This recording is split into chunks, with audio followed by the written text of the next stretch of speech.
show where you don't know if it's part of the show.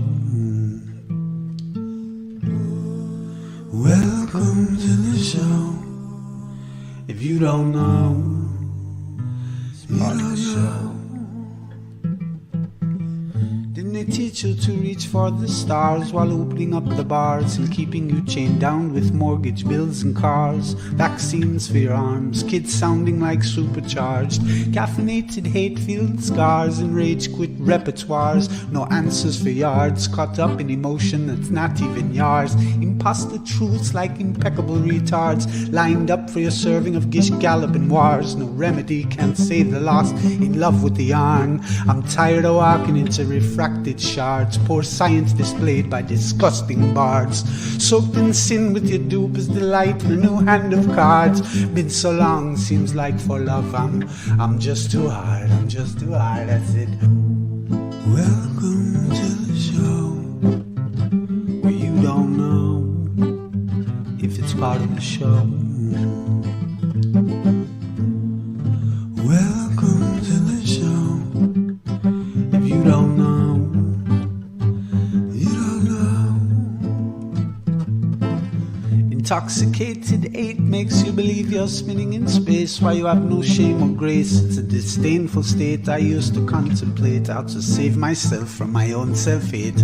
Wonder why I was even made with a dreadful fate, forced to try and awake with a full plate. No one to help me stay awake or educate. I've had to liberate and fight through hidden gates. But my brother, heaven could never be late, and rockets don't work in space. It's all fake, the show is on Mars. It's a joke, but you're too far gone, it won't be long.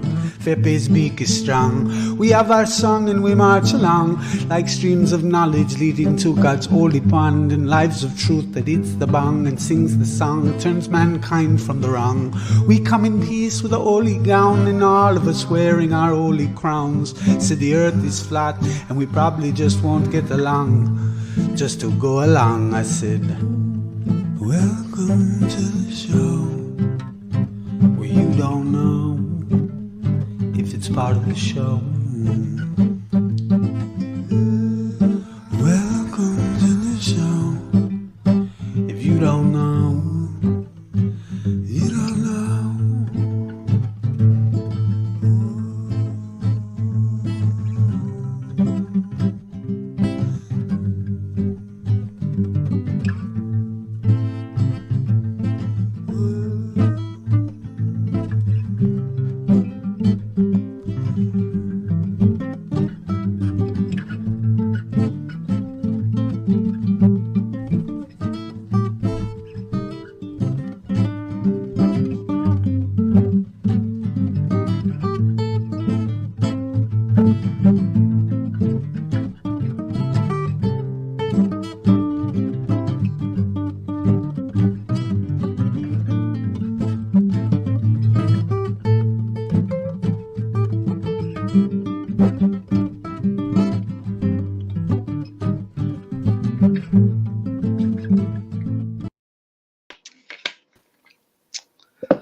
Hello guys, how are you doing fine today? I hope you're all doing fine. Just please a quick microphone check. Let me know if you guys can hear me. And we go from there. Alright, so hello everyone here. Cash, Brian Cash, Contact Hi, In Rem, Roman Gonzalez, ¿Cómo estás, amigo? And yeah, Dark's present. Yeah, we're gonna be talking about that stuff today. About the reply I had to the pilot. Okay, so sorry, I'm looking here because my computer does not. I don't have a camera, so I gotta look at my camera here, but the computer's right here. So Mike Smith. Hi, nice to meet you guys. I mean, nice to see you all guys here. Brian Cash and Brian Hamilton, the real little soldier, Steven, a lot of people here, the real flat earth warriors. Okay, good people here. Thanks guys for being here today.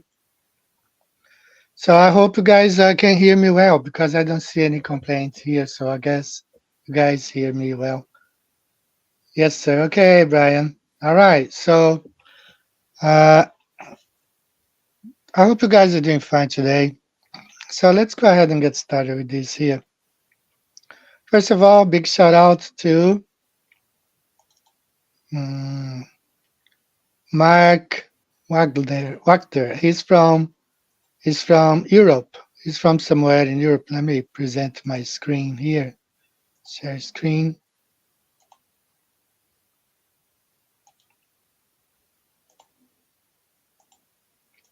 Okay, so he sent me a picture of his Gleason's map on his living room.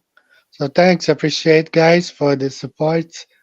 As I told you guys before, all whatever extra cash I'm making this, I do have my parents living in Brazil, and my sister who takes care of them, she had an accident where she broke her hip, so she was in a wheelchair. She is in a wheelchair. So we pay a full-time nurse, and with all I want is like to raise about $500 a month every month, so I can afford to pay that nurse. And unfortunately, the Japanese government, seeing that some extra cash is coming in, they already sent me a letter. They're probably gonna raise my pension about $400 a month, which is gonna be the amount of money that I was, you know, raising for my parents in Brazil. So it's difficult, huh? No, not easy. So a lot of people here in Japan, they depend on overtime, working overtime to make things ends meet. Okay, lot and lots of companies are not having overtime anymore. There's not that much demand on exports. A lot of countries are in deep financial trouble. And the companies now here, including my wife's company, my wife hasn't worked overtime in, I don't know, maybe half a year. And at the same time, all the prices go up, groceries crazy. So just last month on the line, I'm not talking about Japan, the whole Japan, just the line where my daughter takes the train to go to work. She goes to work in Nagoya, takes the train. Only on her line in 1 week, two people jumped onto the tracks, committed suicide because people are losing hope. They are cornered. The cost of living is high. At the same time, the amount of overtime they normally use to work to make up for the expenses, since there is no overtime, people are struggling. So it's a crazy. I appreciate Darkest. I do have a Patreon there. I only have 4 Patreons. My goal is 20 to have 20 patrons. So, right. So thank you, Jenna loves. Hey, how are you, Jen? In the house. So good people here. Good people here. So I appreciate the guy Mark from Europe. He bought the distance map, and let's go on. Let's go. Let's get the show started. So for many of you guys, uh, maybe some of you know, some of you don't know. I've been getting emails from pilots since 2016. Since I made my first flat Earth video talking about flight paths back in 2016. I started getting emails from pilots, on both sides. All right, but Globers. The problem is that the Globers are really brainwashed. All right, brainwashed. And they always start friendly, they start very friendly. Hey man, I want to talk to you about this. I'm a cool guy, a nice guy. Let's talk about it. They always started like this, the Globe pilots. And like Wolfie was like that, and end up leaving threats to me on if you guys, whoever of you have been with me for that long, I have already shown all the screenshots of the threats he made for me, long time ago. And the other pilot I had here, the Go pilot, same thing, was really nice until the moment that, I should have been acted more carefully with him because he requested the link. He wanted to share the link with friends, and his friend was Mactoon, and he brought along not just Mactoon, he was here communicating with them at the same time talking to me. He brought like 30, 40 Globers along. So it's very difficult to trust these guys. Reason why I don't think I will reply to them anymore has nothing to do with not willing to talk to them. It's their approach. So last month, I started getting messages from another pilot. Not gonna say his name, okay? Yeah, 747 pilot working for a big airline. Okay, he sent me, and the problem is that he sent me messages on my phone. Wasn't one message. He sent me several messages, like bang, bang, bang, bang, bang, bang, one after the other. And tax time here in Japan, busy time doing my taxes, my daughter graduating. So I told him, hey man, you wait until I get over with all that stuff, and then I'll reply to you. And he kind of demanded an answer because he told me he spent hours, like 3 hours, on all those messages. So what I did, I got all those messages, I pasted them onto a Word document, and the total was 7 pages long. Can you imagine 7 pages long in a Word document of messages? Like stuff, questions, and this and that, explanations here and that. So they said, okay, he wants a reply at the same. He demanded a reply at the same standard, same height, whatever. So I took my time. It took me like 3, 4 days, several hours editing, about 4 hours editing. And I put up a reply to him. So I uploaded a reply, and the night before, and I sent him a link. I said, okay, here's my reply.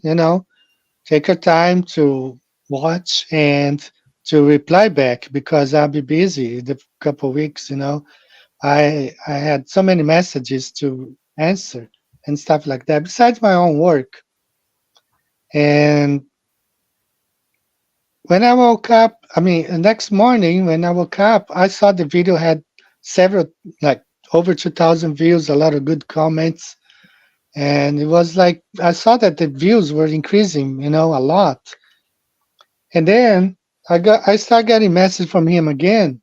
When I looked, I didn't open the message, but when I looked, he was calling names, name calling me, name calling. And that's definitely something I don't like. I don't like that stuff. And then I got an email from YouTube saying that a privacy complaint had been filed. And for me, I had 48 hours to take down the video, or YouTube would do it and give me a strike.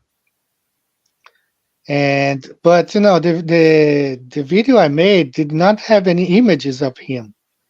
I don't even know if that was his real name because I got so many messages. And when I go see the profile, it has nothing to do with the name, or the names don't make sense. And I don't know if that's his name or not, but whatever. And just name, I don't have any idea. It was like Wolfie did with Bob, the Globebusters guy. Forgot his last name. That showed his ID, his address, everything. There is a privacy issue. But I'm just naming somebody like, Tom and Jerry or whatever. That's that's not a privacy problem. But YouTube told me I was, you know. But anyway, so I had 48 hours to take down the video. So I went ahead and told him. I sent him a screenshot. Say, listen, have a good life. Okay, don't bother me. And I'm going to delete the video now and be happy, man. And as I will go today with my presentation, yeah, Bob Noddle. Sorry, guys, I forgot his last name. So there was a privacy issue because Wolfie made a video showing his address, his ID, his number, his full name. There was, but I'm just naming a guy on Facebook who sent me a message. I don't even know if that was his name or not. Uh, yeah. he's using Facebook, he didn't ask he didn't ask me for any privacy or anything. And I had already sent him a couple of videos response before. So anyway, I just say, okay, man, don't bother me. All right. If you don't want to, see, that's the thing. I don't want to spend 4 hours editing a video for one person. Okay. That's why I brought his message. I read his entire 7 pages and my reply because I want this discussion where everybody could see, not just private. I don't want to spend 4 hours to reply one person just to edit a video. I want to do this so everybody can see it. The same thing at his message. I read that online, on the video, because I want everyone to see as a pilot what he might be right or where he was wrong. Okay, and that I did the right thing. But anyway, so I decided to say, okay, so the YouTube gave me 48 hours takedown or I get a strike. I went ahead and took it down, and I decided to make a separate video today talking about not mentioning his name or anything, but telling what he was telling me. Okay, so let me start by again sharing my screen. And first thing I'm gonna say, like just yesterday, I was listening. A shout out to Flat Earth Geographer on TikTok. He had that guy Globy Mike Face yesterday or then Friday, I don't know. And Globers, they are so dishonest. The guy, it's like 2 days ago, he was still saying that person in South America, another one in Sydney, and another one in Africa can see the Southern Cross at the same time. Now I live in Japan. Right now is 10:15. There is a longitude line here, 135 east. The same one that crosses Japan crosses Australia. So I know that in Australia right now it's about, let's say, 11 a.m. Okay, depending on, they have like 3 time zones there. 11 a.m. or noon, between 10 and noon. Okay, I know they are not seeing the Southern Cross, but at the same time, my parents live in Brazil, and I know the time there. It's 10:15 at night, 10:15 p.m. So I know they are seeing the Southern Cross right now, but not Australia, not New Zealand, okay, not even Africa, right? And so you see the dishonest of the people, so dishonest. So I don't think that's why I don't like to go to see those debates, because normally you're debating someone who is a liar and he's a dishonest person, and he's only there to steer you away from the truth. That's what the thing is. So I'm gonna say this again: the only time you can see the Southern Cross in 3 continents, in 3 places at the same time is on June 22nd, 2022. Sometimes, a couple of days. One person has to be in the easternmost part of Brazil, Salvador or Recife, looking southeast. The person in Africa can be looking south anywhere. And the person in Australia has to be in the westernmost part of Australia, in Perth. That's the only time the 3 people can see the Southern Cross. And that's why, because the Southern Cross is right above Africa. So that's the only time that all 3 places can see, and you have to be in this location. That's the only time. Okay, so they will not stop lying. They always bring this up. So, as I said last week, it all comes down to what you believe. That's my presentation that I did with the pilot. Of course, it's half of of my video today. A lot of things I will have to leave it out, but it all comes down to what you believe, right? So the pilot, he asked me that in this discussion we should leave the Bible, God out. he didn't say right at the beginning, was in the middle of the long message. Told me that we must trust science and leave God and the Bible out. So he, I just had a video of trusting the science, all that stuff, that the pandemic stuff. Several times we went to restaurants in my family. You had to remove the face diaper, eat, and then if you wanna go to the counter there to get some more salad, you had to put it on, walk there, and come back, take it off. I mean, that's what they call science. Okay, not to mention so many things like this thing here. Now, just imagine this is what they say how the moon came to be. One planet crashed into Earth, and from this explosion here, the moon was created. Okay, that's what they say today. Now, 50 years ago, they were teaching that the Earth was spinning, first a sphere and then an egg, and then afterwards pear shaped, just like Neil deGrasse Tyson said. And then they stopped and broke away, and it formed the moon and the shape today. That's what they were teaching about 60 years ago. That was science. Now imagine back then if you were at school and you wrote that two planets crashed and how the moon was that's how the moon was formed. You would get an F right there because that was science. Okay. Now science they change. Okay, they change a lot, and I'm gonna show a video today. So it's not science, it's just like they make up stuff. Okay. But anyway, the pilot he asked me to leave God out and just take this as a scientific or whatever. But at the same time, he told me he was a what did he say? He mentioned something like he has a relationship with God. And I asked him, well, now, which God do you have a relationship with? Because he can't be the God of the Bible. Okay. He said that the scriptures, man, he wrote something like man wrote the Bible and they were just humans. And that pointed him that all scripture is God breathed. The guys couldn't even write, but they were overpowered by the power of the Holy Spirit, and that's how they wrote the Bible. And they spoke in different languages, because it was the Spirit acting, you know, in them. And then I also asked him, I quoted Genesis 1:16-19. God made two great lights, the greater light to rule the day, and the lesser light to rule the night.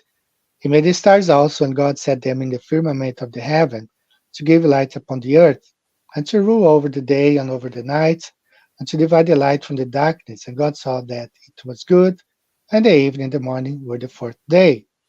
So I told him, if his God was the God that created the sun in the fourth day, how was Earth spinning, around what? Right? So, yeah, that's one of the things I said during my response. So, here's just the science, okay? 50 years ago, the smooth taste expectant mother's grave, DDT for kids, for babies. I mean, that was the science that people want to trust. So he started actually talking about the flight from Rio to Sydney. He starts saying stuff like, "Oh, that's regular. They stop in Los Angeles because they pick up more passengers. It's not worth going to straight." But the problem is the flight in my book. It was a charter flight. Okay, the Brazilian government they paid a company to take them from Rio to Australia. And from Rio on the globe, they could have stopped right here in Santiago and flew.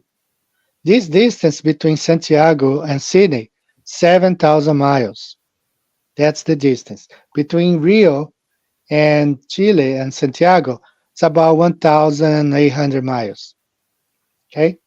So they could have just taken the guys here, the soccer team, stop, we refuel again, and then try flown to Sydney. Okay?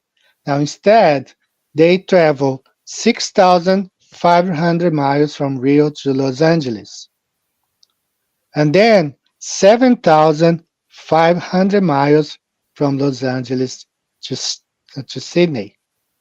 Way more farther than supposedly on the globe. All right. And this is a charter flights. They were not picking up passengers. They were not dropping off passengers. And but when we look at the flat Earth map, considering the time it took for them to get there, right? This makes more sense, not this. Okay. But also, this was in 1988. 2023, the same thing repeated. Same thing. The Brazilian soccer squad, this time the women's, they had to fly to Australia for the tournament. I think it was the Female World Cup, something like that was going on there. But now the US requires transit visa. Back in 1980s, Brazilians could just fly here, no visa was required, was a transit visa, but now it requires $180 per person. Well, the Brazilian soccer team, all the doctors and everybody, the coach and so over more than 60 people. You think everyone would pay 180 bucks here just to stop here for 2 hours? No, they went straight to Tahiti. No, no visa fees there, just stop there and then from there to Sydney. Why didn't they go to Santiago again? Because, guys, what you have to understand, that's what I explained. There are different aircrafts, okay? When I was in Brazil, I went to Brazil, one of my relatives, he had a black Toyota 4Runner. You guys probably have seen those Toyota 4Runners. But one time, he was in the countryside. He took his weapon. He had a gun, a pistol. He started shooting right on the windshield to see how thick it was because it was a bulletproof. The whole Toyota 4Runner was bulletproof. I didn't know. Looking, I just thought it was just like another Toyota 4Runner, right? But it's special. It's made. Some people order this kind of stuff. The same thing, I read an article about that carrier, the Qantas in Sydney. In 2012, when they started flying back from Sydney to Santiago, they had only one airplane doing that 3 times, I guess, a week or counting back and forth, something like that. They had one 747, okay? So they cannot just take any 747 and fly the route. It's got to be one specific one that can fly extended range. Okay? So I have explained this before. There are airplanes like Air Force One.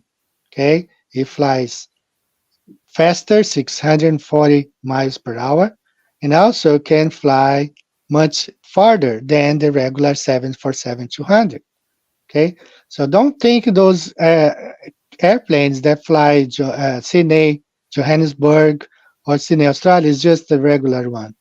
You cannot just get a 747 that flies Rio to New York and try to fly that from Santiago to Chile. Now, how do I know that? Because the Brazilian Globe channel, anti-flat Earth channel, they brought along a Latam mechanic. They wanted to destroy the flat Earth, like the argument that we make that there are specific planes for those routes, not just the regular planes. So they brought this mechanic and they started asking him questions. And one of the first questions they asked, oh no, flat earthers are saying that those planes are extended range, they have extra fuel capacity. And the mechanic said, yeah, that's true, because the Brazilian Air Force One, that's according to the mechanic, Latam mechanic. He said the Brazilian Air Force One can fly all the way from Rio all the way to Tokyo without having, okay, Tokyo right here. This is Japan where I am, Rio.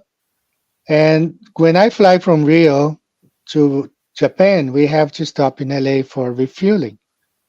But he said the Brazilian Air Force can fly all the way from Rio to Tokyo without the need of refueling, And he said he personally worked on that plane, on the Brazilian Air Force One. He personally worked on that plane. So he said, no, no, this is true. There are airplanes that can fly much extended range. There are specific planes. They can look at just like the other one, just like the example I told you about the Toyota 4Runner, okay, bulletproof, all right, and looks just like the other one. So he said, no, you can't tell the difference by looking, but they know the specific planes. And the second question they asked him was about speed. Can those planes fly at, 800, 900 miles per hour? And he said, yeah, it can, especially with the jet streams. And that's what we're going to see now. So this was one of the things I mentioned on the email, on the video that was taken down. The other thing he said, like, how globers, oh, just get a string and put on top of the globe, and then you're gonna see the shortest route on the globe. And I told him, well, why don't you get a string and put on the flat Earth map? You know, this is a straight line. And then I went to Google the difference between a straight line and a curved line. A curved line is not a straight line because you have to constantly adjust. That's not a straight line. Straight line is this one right here that you guys see on the screen. This is a straight line. So why don't you put a string on a flat Earth map and not on the globe? You know, this is one of the things I told him. Here, the jet streams, I have an entire video, just check my channel, the truth about jet streams. A document from 1962 shows there that this subtropical here, it's 300 knots per hour, okay? 300 knots per hour, on top of the speed of the airplane. All right, this is the tropical jet stream right here, okay? What I did, I converted this. This is from a weather-related website. I converted into the flat Earth map. You can see the flight from Sydney can either come from catching this jet stream or this other one right here, one of the two, right? This was all in that response. So he brought up, this is the flat Earth map again, the jet streams, and he brought up ETOPS. So what is ETOPS? ETOPS is this thing that they say an aircraft, depending on the size of the engine, cannot fly 3 hours, 2 hours, or 2 hours from an airport in case of an emergency. Okay, this is the biggest excuse on the globe, they say, for not flying over Antarctica. Well, and then I mentioned on the video, like we have the Antarctic Treaty. This is the globe, of course, and this red line means the Antarctic Treaty on the globe. And then I explained on the video about why boats can't, does ETOPS apply to boats as well? Because a boat cannot cross this line either. All right, you can't. There's no need for this here. Fishermen could fish this water. There's no need for this distance right here, thousands of miles to Antarctica. So I ask you, does ETOPS, enforce these laws for boats as well? And the cable lines, same thing. The cable lines. He say, okay, we cannot fly to over, cannot fly over here because of ETOPS, but it doesn't make any sense because there's even a flight from Trow Airfield cannot fly to Williams Airfield.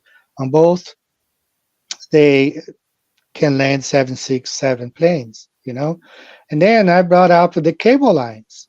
Right, you see all the cable lines here. Let's number this 1, 2, and 3. Why they don't connect here?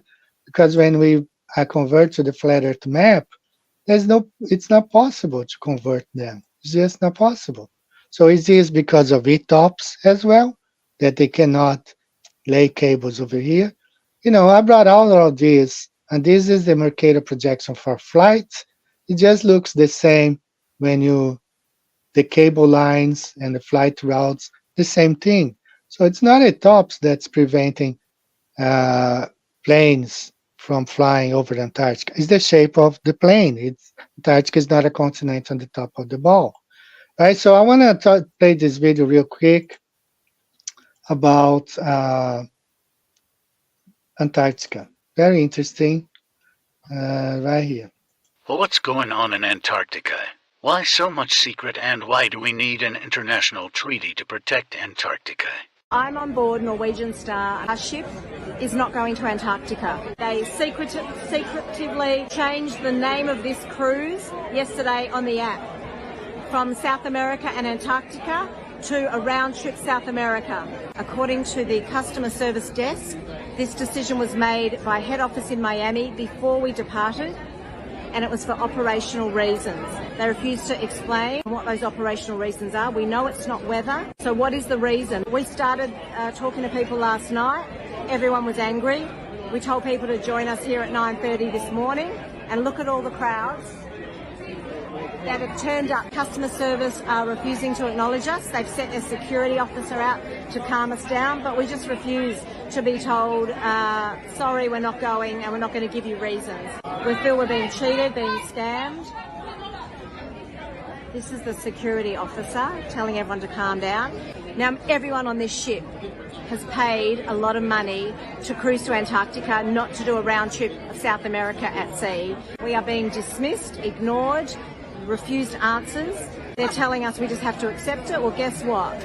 We've paid too much money, we're too smart and we're too angry to just order another cocktail and sit down and accept the fact that our money has vanished into Norwegian Cruise Line's pockets. We've not seen or heard from the captain, interestingly, not one announcement from the captain, nothing. So we're angry, we want to be heard, we want answers, we want transparency, we want clarity. I'll tell you one thing, don't ever take a Norwegian cruise. It is, they are treating us with absolute disdain, disrespect. They think we're idiots. We're not idiots. And we're not prepared to just accept this sitting down. We may not get to Antarctica. The chances of this cruise now going to Antarctica are minimal. But we want answers. All right, so that's the deal. Like you're saying, not the ETOPS, does it apply for boats as well, and ships and cruise ships and stuff like that?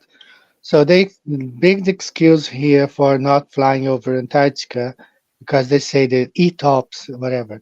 Okay, so when my couple of friends they booked a flight, they contacted an airliner, a private air company. They tried to book a flight from Buenos Aires to Perth. They gave them the flight route, and the flight route would stop in South Africa, which makes no sense on the globe. But when we look on the flat Earth map, we can understand why. There's no way to fly over Antarctica. Antarctica is not a continent on the bottom of a spinning ball. So all of the stuff that I'm showing here, I had on the video. And then another thing, I mean, he said something about like the flights, the flight routes prove the globe. And so, well, all those flights here, you can't fly over Africa either, from South America to. Actually, I put up a whole article talking about how difficult for Brazilians to travel to Africa. They have to go to Europe or, to reach Africa. And on the globe, it makes no sense at all. You see, this flight from Argentina to India has to stop in Amsterdam. It makes no sense on the globe, but when you plot the route on the flat Earth map, it makes more sense. This one here, they flew from London to Cape Town, South Africa. So from there, they wanted to go to the South Pole. But when they got there, it was not possible. They had to turn their backs back to London, then to Rio, then to Santiago, and then to the South Pole. Makes no sense on the ball, but on the flat Earth map, you can understand that from Cape Town, they could not reach the ceremonial South Pole. They had to go back to London, Rio, Santiago.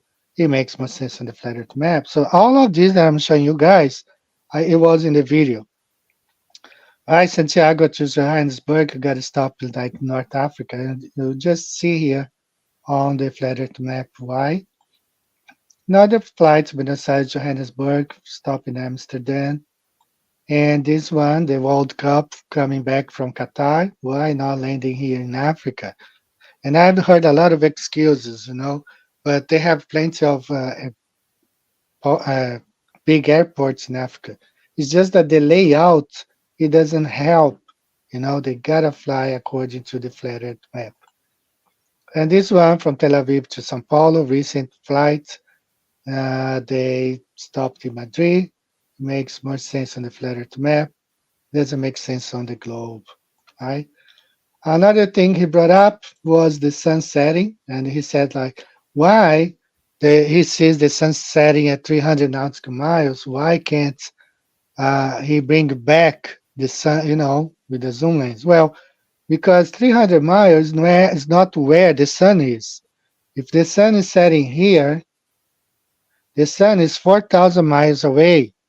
You're not going to bring it back. You don't think that the sun is 300 nautical miles away.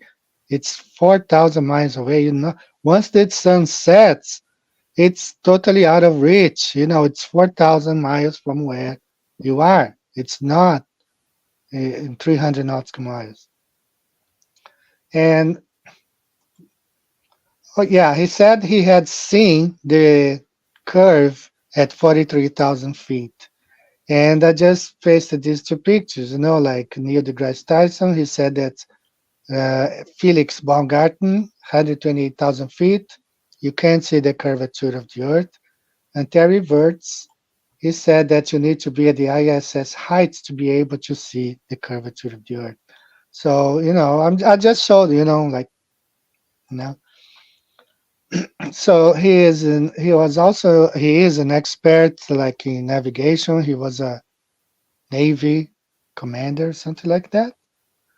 And a lot of his resume is really good, but I asked him, have you found anything wrong when the Portuguese flat earth people with their magnetic compass, their astrolabe, and their quadrant, with these three tools, the Portuguese navigate and map the world. And they assign the coordinates. Okay, they assign the coordinates. Here you see Ilhas Tristan da Cunha, 37 south.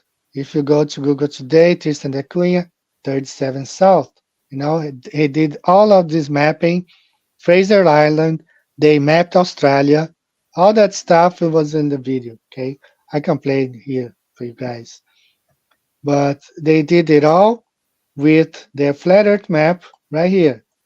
Flat earth map. That's how they did, okay? And they have, if you go, I have entire video on this. I can go to Lisbon. There is a National Library online. I can flip the pages of this book. I can see the maps. I can see their data. They collect the data, the position of the stars, the Southern Cross, the sun, the moon. Every day they document it. Every day, with their astrolabe navigating all around the flat Earth. It's all there in 1500s, right?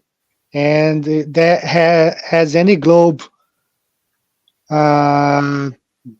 expert in navigation, seas, boat captain, whatever, ever found any mistake? Like, oh, the Portuguese, they assigned the latitude here, the longitude, and they were wrong. No, never. And you don't need, okay, he said about the gyro, laser gyro, the gyro picks up Earth's rotation. No, it's not. They don't pick up the Earth's rotation. They pick up the rotation of the stars. This is an aviator on a Boeing 747-200. The first ones that came out in 1969, I think. They had the aviator there getting the position of the stars because that's how they navigate. And then before GPS, we have this Universal Planisphere Complete Guidance and Computer System. They patent there, all the patents are there, and they have the Gleason's map, the patent of the Gleason's map. So why did they include this on their Planisphere Computer System and Guidance? Because it's reliable. They know that the stars can be anywhere above the flat Earth, right? And here you have Universal Planisphere Complete Guidance Computer System. This is the patent, and that's the flat Earth map right here. Right? This is the Gleason's map. They did use the Gleason's patent on this invention. So our navigation is based on celestial navigation. For this one, I do want to play this video right here. Using ancient man's concept that the Earth is stationary, we imagine the celestial bodies on the celestial sphere to rotate from east to west. Over the years, astronomers have selected 57 easily identifiable stars on the celestial sphere for navigational purposes. The rest can be disregarded. In addition, navigators have traditionally used the planets Venus, Mars, Jupiter, and Saturn, the Earth's moon, and the sun.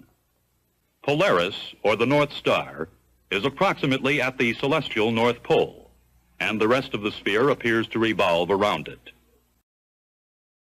Every celestial body has a point on the Earth directly below it.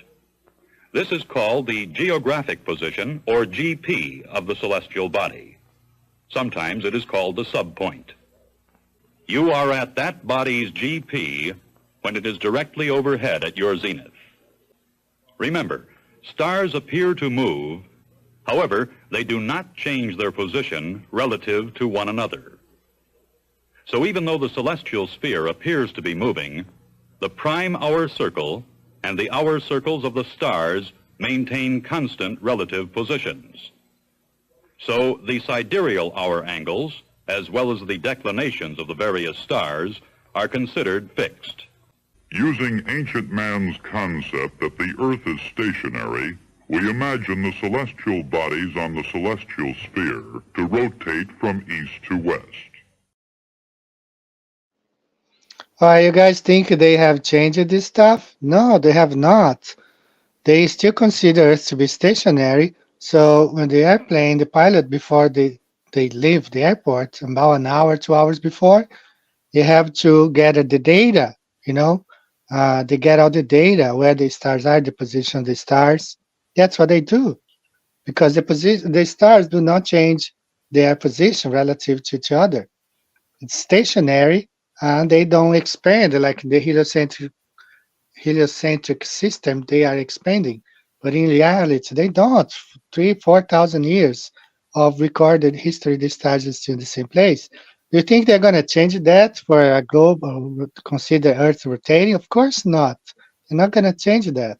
All their data, all the gyro, laser gyro, it's all based in celestial navigation. That's all what it is. Okay, so I explained all that stuff. The math concerning the globe was created in the 1800s. So in the 1800s, the big reset, another reset in the 1800s, from flat to globe. The math was invented.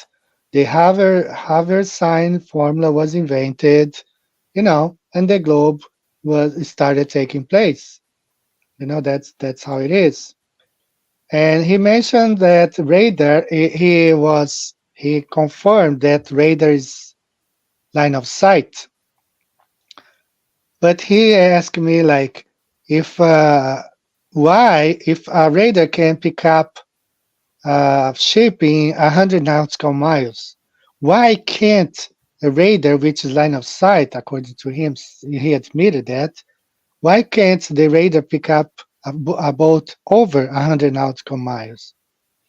And then I told him, man, you just confirmed flat Earth right there, because on the globe, a boat disappears 3 miles. Okay, the boat goes over the curve in 3 miles, and if you're in the middle here, another boat will disappear 3 miles behind you, and the Earth's like a butt crack, because according to the globe. And 100 nautical miles equals to 115 miles between the person A and the person B, the ship. There should be a bulge 1.6 miles high. So no way a radar could pick up anything 100 nautical miles away on the globe. So he just admitted, flat Earth right there. And another thing, the periscope, he brought up the periscope. Well, I have a list of all the ships that the Japanese sank, including the British ships and American ships, and from other nations during the Second World War. And they sank one American ship, I think it was 90 miles away, and the periscope was out only 3 feet. Okay, according to the distance to the horizon calculator, the nothing could be seen beyond 2.1 miles. And yet they sank American ships like 90 miles away. So impossible on the globe. One thing he brought up a lot is this being inside the train. Oh, you just imagine a bee, because I told him, no, we are not moving. No, I don't feel moving. Nobody feels.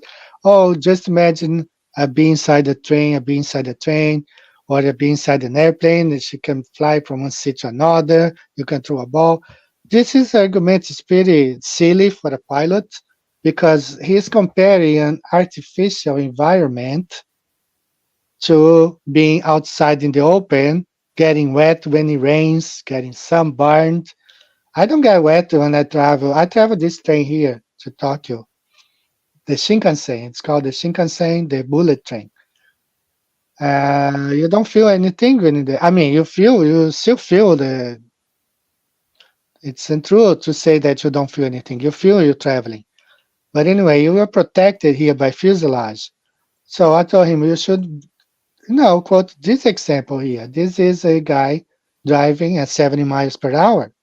Can a bee go from one seat to another here? Can you throw a ball and fall back in your hand? No. I told him you gotta be honest when you comparing things. Unless you claim that Earth is traveling inside an airplane like this, okay, a giant airplane. Otherwise, this is Aloha 243, a flight where the fuselage exploded because the plane was old. There were cracks, and it just exploded. So I think 4 people died at the explosion due to despressurization, and one flight attendant flew away because she was flown out because of she was just standing there, on the wind. So all that stuff, uh, I explain on the video, and let me see what else. I'm almost over here. And then I ask him, oh yeah, the central point is gravity, okay? The central point was gravity. So I asked him, oh, is this gravity right here? Is this gravity?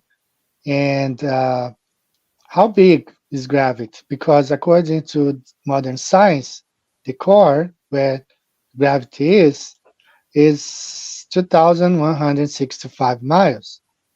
Okay, this is the core. So is gravity the measurement this one? And then if you go on much farther, the diameter is 760 miles. So is this the diameter of gravity? And then if you go much farther, this is a peer-reviewed publication saying that inside here, the inner core is formed and grows due to the solidification of liquid iron at the inner core boundary. The inner core is less dense.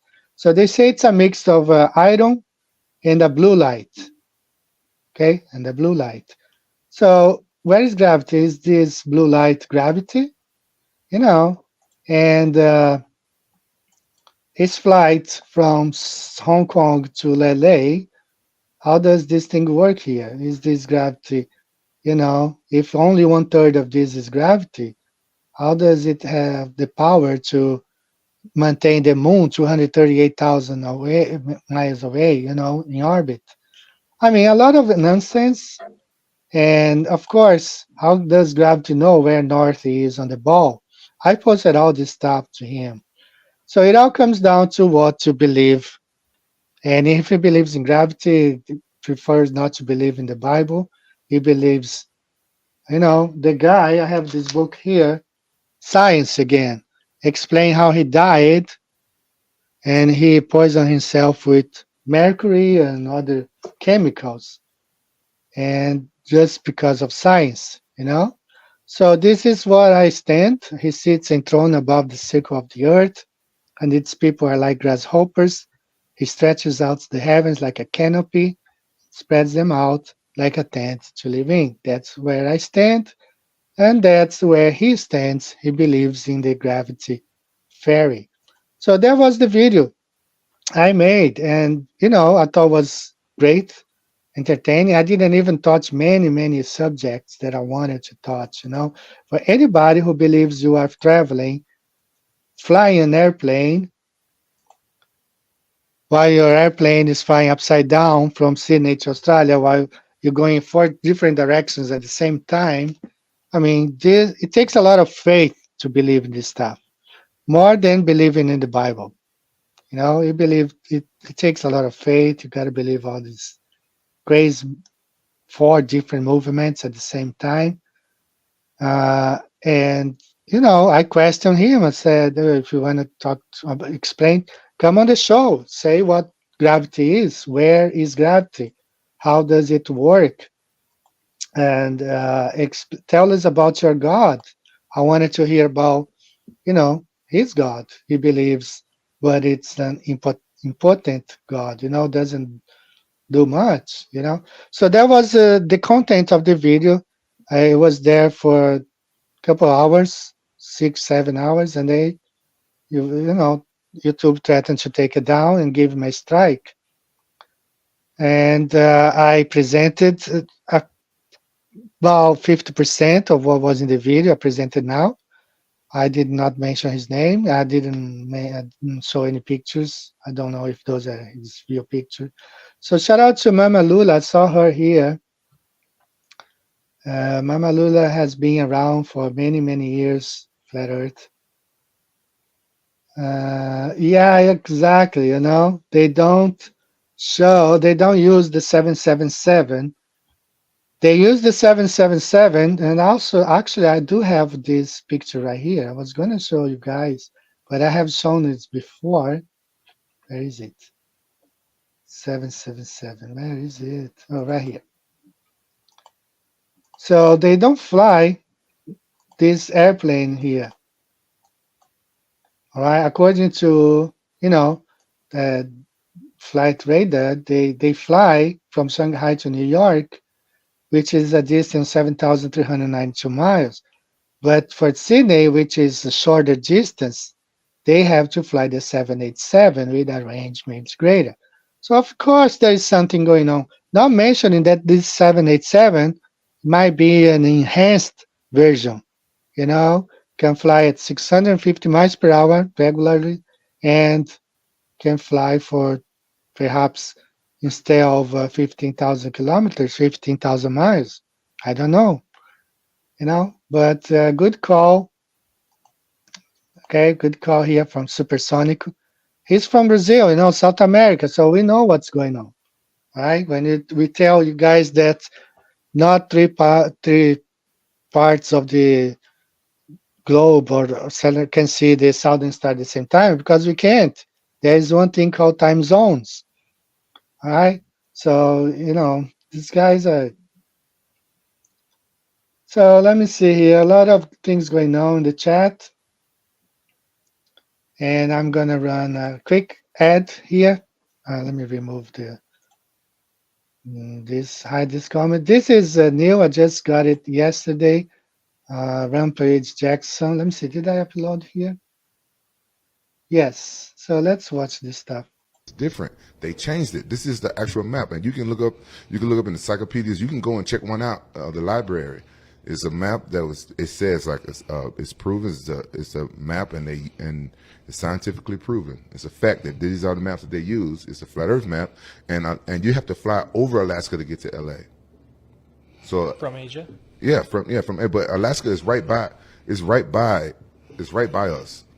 It's not far up, but by LA. It's not west. Far. It's not more north than what we think. So, like, we've been lied to. So that is an emergency landing. Then I started looking to other emergency landings, and I started looking to like layovers and stuff like that. And a lot of stuff didn't make sense. Why they would fly all the way up here to change, then like the flat Earth map is totally different. Then once you kind of look into the flat Earth map, and then you know, like, and when you fly across the world, and you know, like the layouts and what it stops and stuff, then it kind of make sense.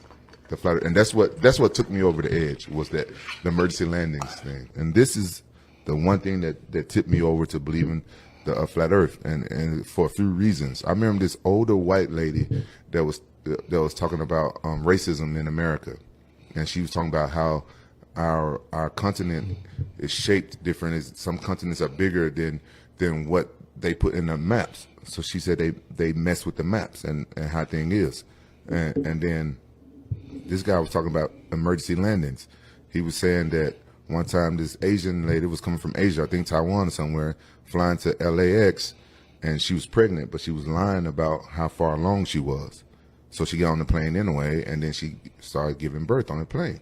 So they had to make an emergency landing from Asia to Alaska. And if you pay attention to where Alaska is on the globe, that is not an emergency landing. And then his roommate was like, what's going on? He said, man, I can't figure out how this is emergency landing when they're coming from Asia going to LA, and they stopped in Alaska all the way over here. Like, why? How is that an emergency? Why did they stop there? Then he said, oh, that makes perfect sense on a flat earth map. Then he pulled up a scientific, real flat earth map from 1800. The guy was like, what is flat earth map? He said, the United Nations logo. They use it. They throwing it in our face. The map that we use is wrong. Don't waste any more time. Visit the links above now and order my book 16 Emergency Landings Proving Flat Earth. Visit my online store now and order the new enhanced Gleason's Flat Earth map. This map used to be in every school and library in the nation before NASA was created in 1958, when the maps were ordered removed. Have your Gleason's map hanging on the wall in your house where no government can take it down. Here you see it hanging on a wall in the house of the late Charles K. Johnson. Here is a quote from the book 1984 by George Orwell. Every record has been destroyed or falsified, every book rewritten, every picture has been repainted, every statue and street building has been renamed, every date has been altered, and the process is continuing day by day and minute by minute. History has stopped. Order your map now.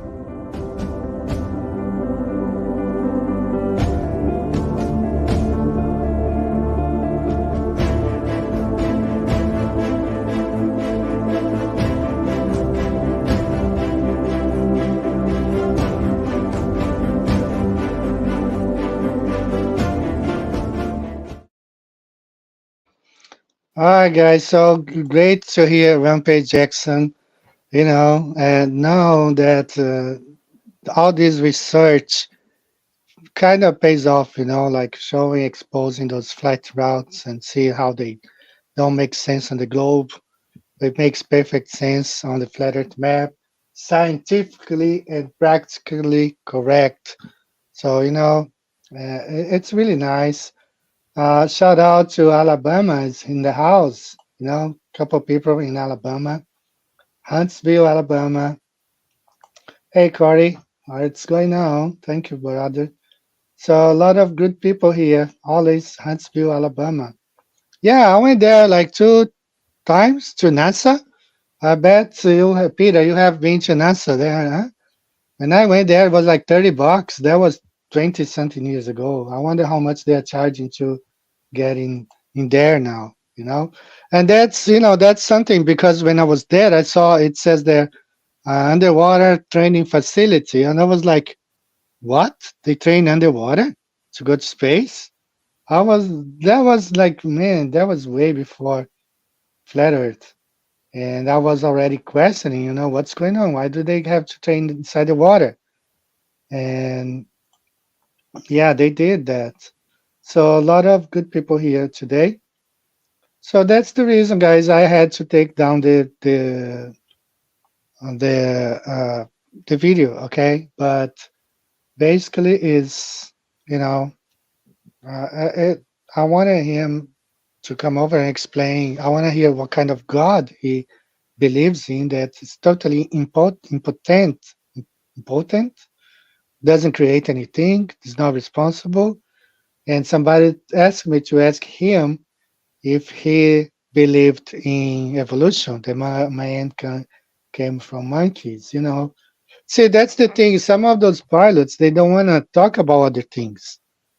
Wolfie didn't want to talk about NASA, okay? So they don't want to talk about other things, And because, see, flat Earth is not just flight paths, It's not only flight routes that It's a lot of things. It's NASA. It's the fake science and the indoctrination and telling us from kids that we live on a spinning ball, even though nobody can feel or see anything. It's not only flight routes. Flight routes is just one of the many things that prove that the Earth is flat. Okay, but we have a lot. If we live on a globe, why do they have to fake so much? All those footage, and why? There's one more video I want to tell you guys. Like they say, space is a vacuum, including the pilot. Oh, space is a vacuum. You don't feel anything. How about those winds that are supposedly running at like almost 2 million miles per hour? That's the video right here. Effects of the solar wind. The wind speed of a devastating Category 5 hurricane can top over 150 miles per hour, or 241 kilometers per hour. Now imagine another kind of wind with an average speed of 0.87 million miles per hour, or 1.4 million kilometers per hour. Welcome to the wind that begins in our sun and doesn't stop until after it reaches the edge of the heliosphere, the solar wind. All right, so they have the solar wind, almost 1 million miles per hour, and it's like non-stop. And they say there are billions of suns. So imagine all those suns emitting all these winds. So space should be a windy place, and to the edge of the solar system.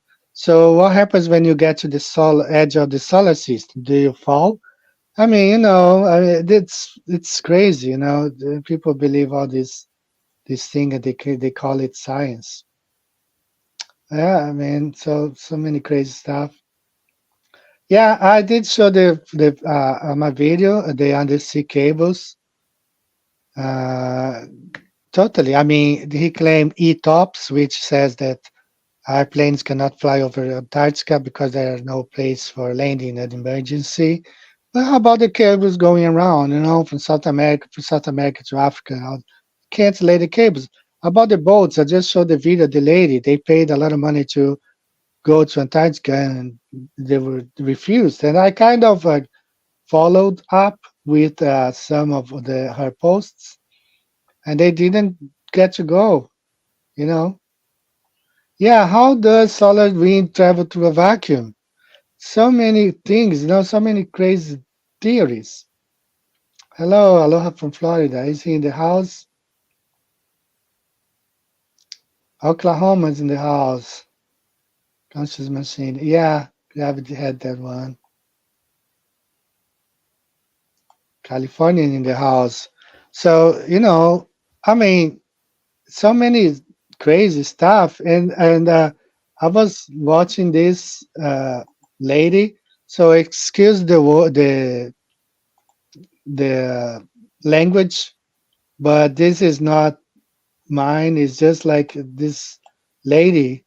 I think she's a woke lady because she looks like a dude sometimes. She was at Jeddah debating, and so excuse the language, but that's how she put it.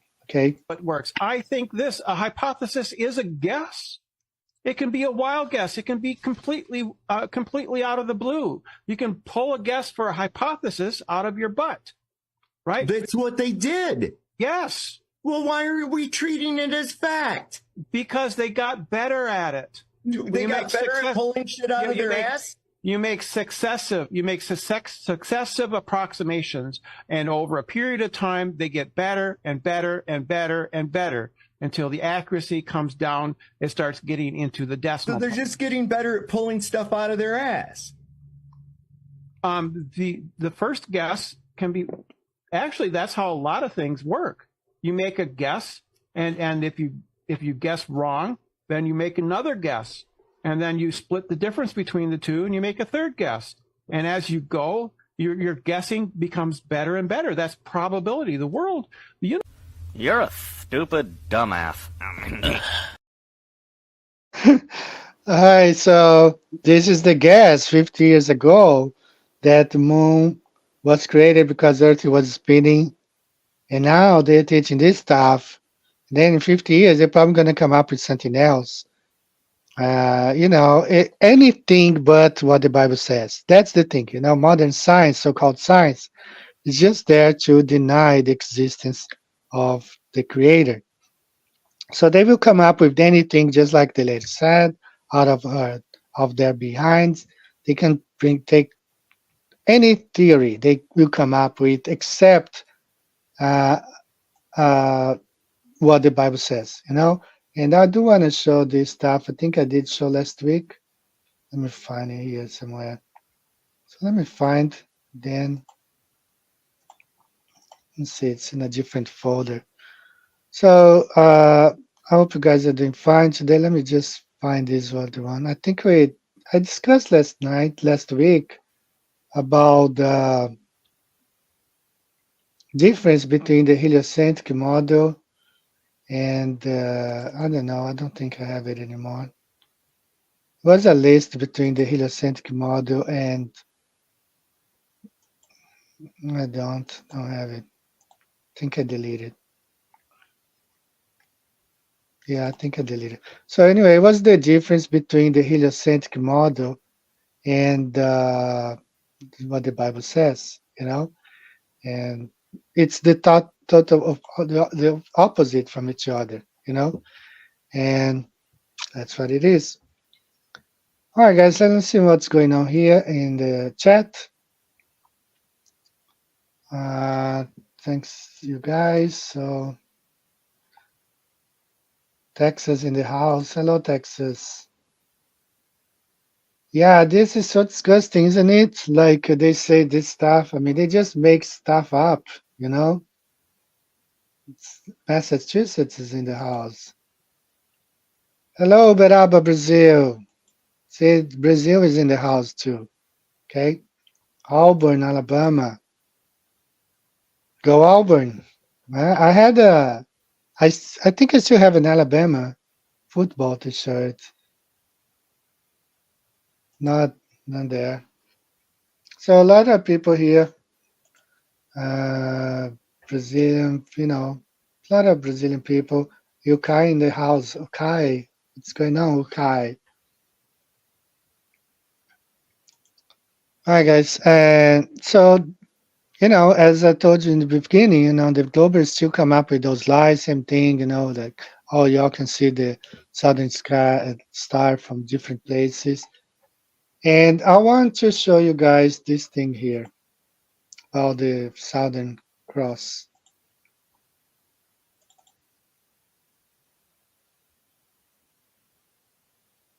Let me share my screen.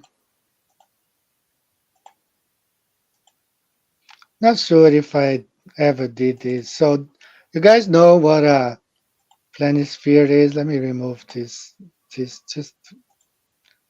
just so I can present. Let me remove okay, hide the comment. So you guys know what a planisphere is, okay? So this one here is the flat Earth planisphere. This is the whole flat Earth. Whole flat Earth right here, okay? Now on the globe, they divided this into two. You see Polaris right here in the middle. And this is the planisphere rotating above the flat Earth. Okay, that's how it is. Now the globe, they divided this into two parts. This one, North Pole right here in the middle, the northern hemisphere, and the south. This is the equator, this is below. So you see the Southern Cross right here. Now this is the globe projection, not mine. I just searched for planisphere on the globe, and I got this. All right, so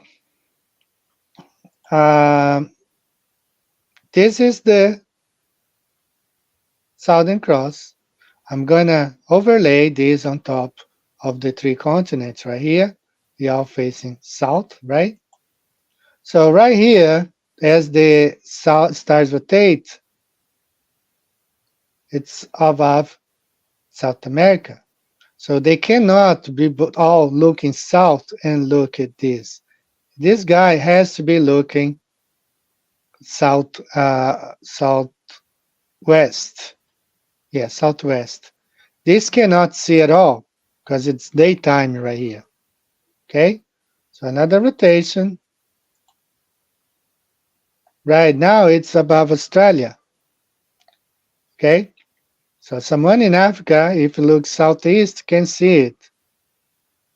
But in South America, it's daytime, they cannot see it.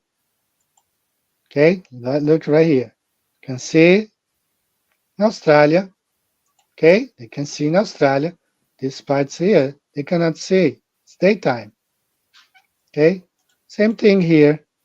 And we can see in Brazil, it's nighttime in Brazil, but it's daytime over here. Right? So this idea that they can all see at the same time, when it's in Africa, perhaps we can see if you are in Perth and you are here in the easternmost part of Brazil, then you can see, okay, because it's right here. So you got to be in this region here of Brazil. You got to be here, all right, in certain day in June and June to be able to see it. And the Southern Cross rises from the southeast and sets in the southwest. This is in Brazil when you look south. Okay, this is how it is. So, this is several. I got this from Brazilian astronomy websites. Okay, the Southern Cross right here, the crux. Okay, impossible what they claim.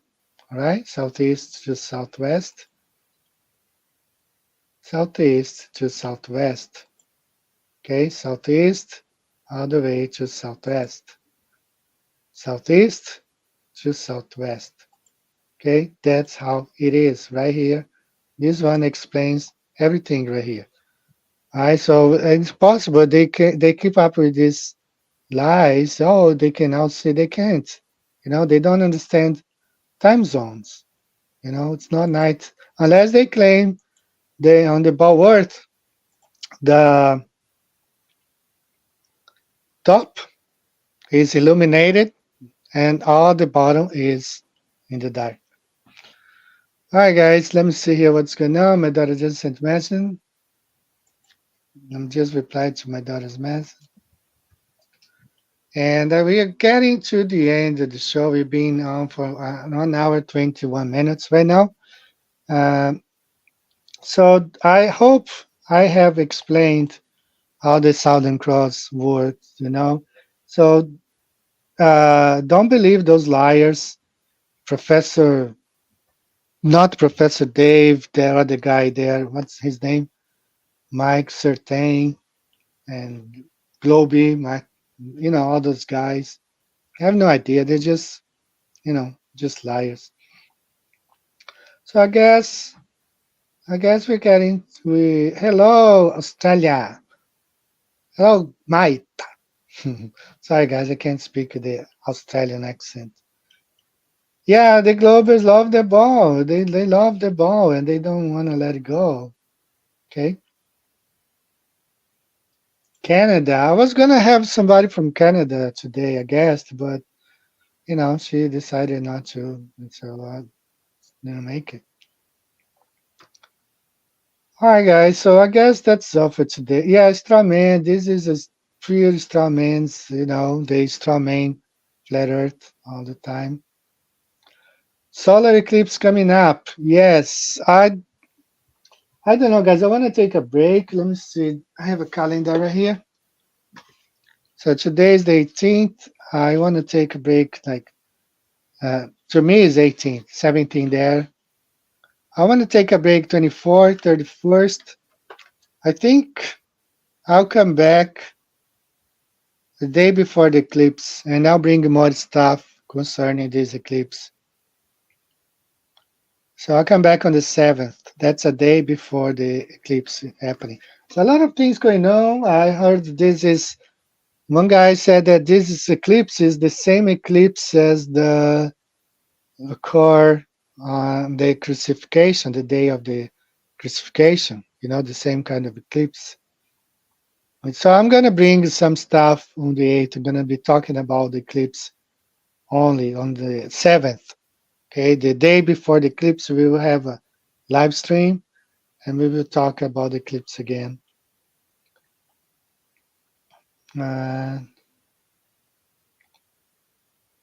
Yeah, they just need their space.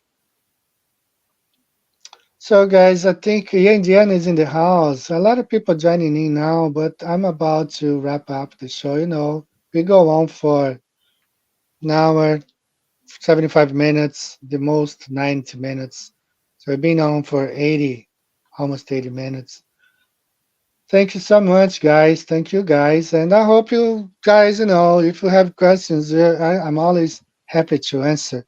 So you can post the comments and then I'll try to bring those stuff up next show. But whenever people, you may save this video of today. You can edit out the part where I explain the Southern Cross, the rotation, how they are. Probably I'm going to make a short video of that part and upload it to my channel. And, but we can't stop liars, because once a liar, always a liar, unless the person is washed by the blood, So guys, I think we're going to wrap up the show. Thank you so much, everyone. Go ahead and close with Dave J. Carroll. Shout out to Dave J. Carroll. And if I don't have anything else for today. So thank you so much, brothers, sisters, friends, Brazilians, Americans, New Zealanders, Australians, from everywhere, Europeans, Africans, Asians. Earth is flat, and that's it. God bless you guys. Let's close with DJ Carol. See you on the 7th, a day before the eclipse. So guys, take care.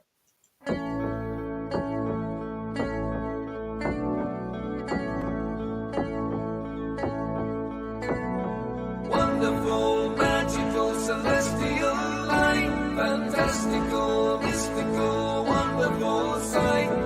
Belgian Swiss physicist Auguste Piccard, 1931, first to reach for the stars, was the first to explore the air view stratospherius, a scientist curious to see what was there.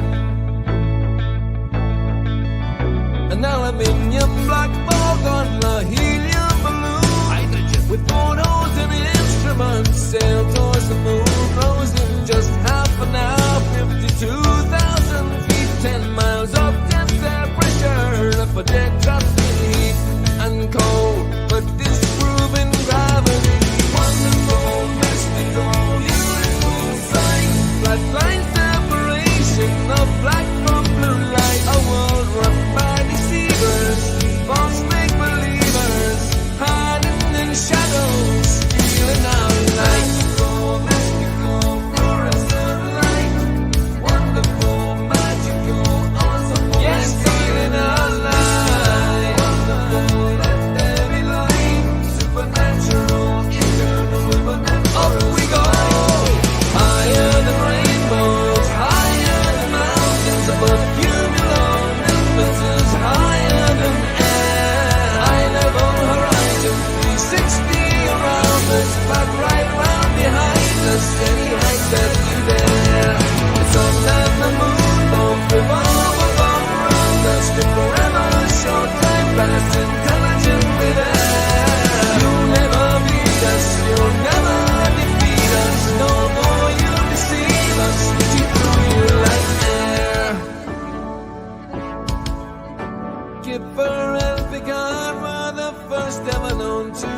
Up there, divine luminescent light, mystical, wonderful, celestial light.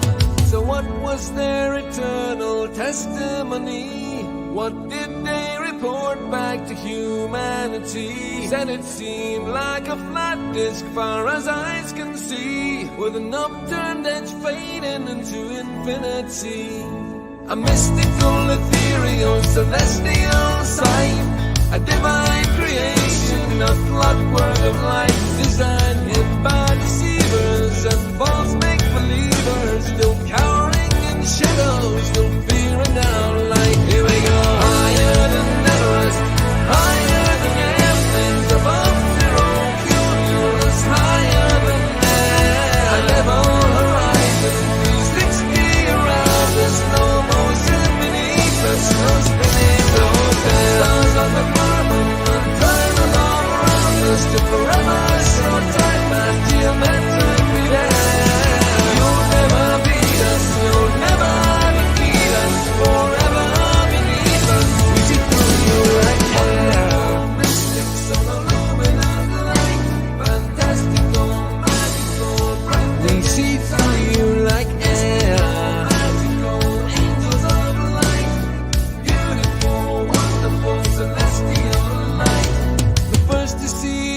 when they reach for the stars. Explorers and physicists, Kipper and Picard.